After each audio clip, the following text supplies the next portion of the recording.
Nothing could have been further from the truth.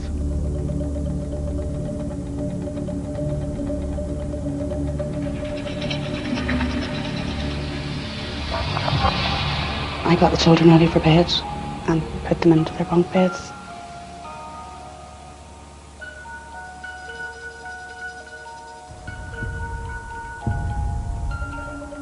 I said a quick prayer with them and told them to hurry up and go to sleep because it's school in the morning.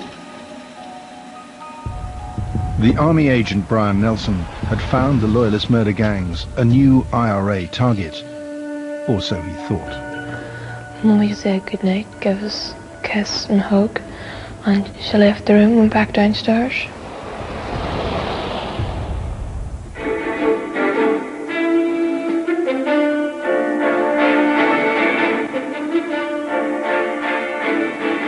We just sat down to watch news at 10.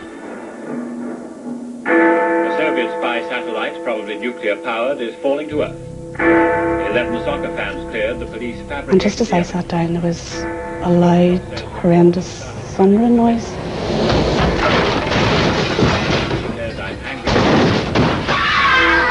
As soon as I came into the room, they started shooting. They just started shooting, and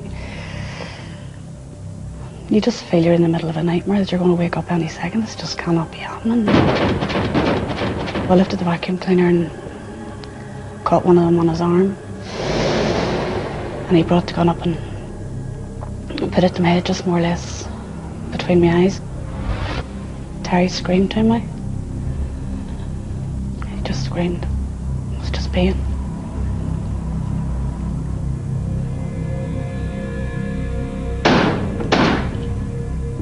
I thought the shot him twice in the chest. Terry slumped to the ground and the two gunmen ran out the door.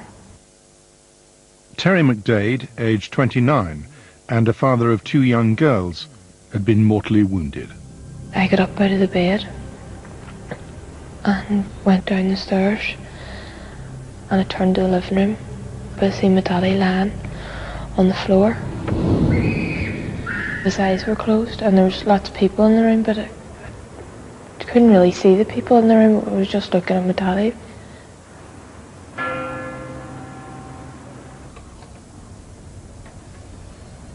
At home that night, Brian Nelson tuned into the police frequency on his scanner.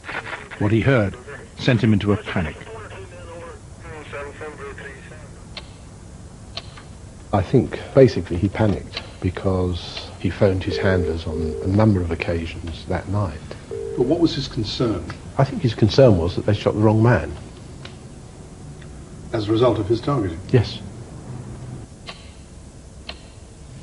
Nelson had sent the gunman to the wrong address. Once again, his army handler that night was Sergeant Walshaw. Normally, Nelson's calls were automatically taped and transcribed. This was a basic rule of agent handling. Nelson made 4 calls that night. But when the Stevens inquiry came to investigate, there were no transcripts of any of the conversations. Why do you think they were missing? I can't speculate, but from my experience, I would say that it's highly suspicious. Suspicious of what? That there was something in those telephone calls that they wanted to hide.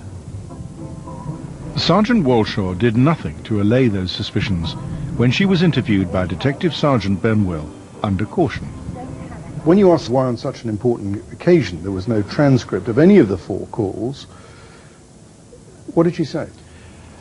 She made no reply, which of course was her right because she was under caution. But this was another question she declined to answer. Yes. There is one explanation for Sergeant Walshaw's silence. Nelson recorded it in the private journal he wrote. Detective Sergeant Benwell questioned Nelson about his explanation. I put it to him that he had been told the address by his handler, and his words were something along the lines of, you're almost there, not quite, but I'm not going to say any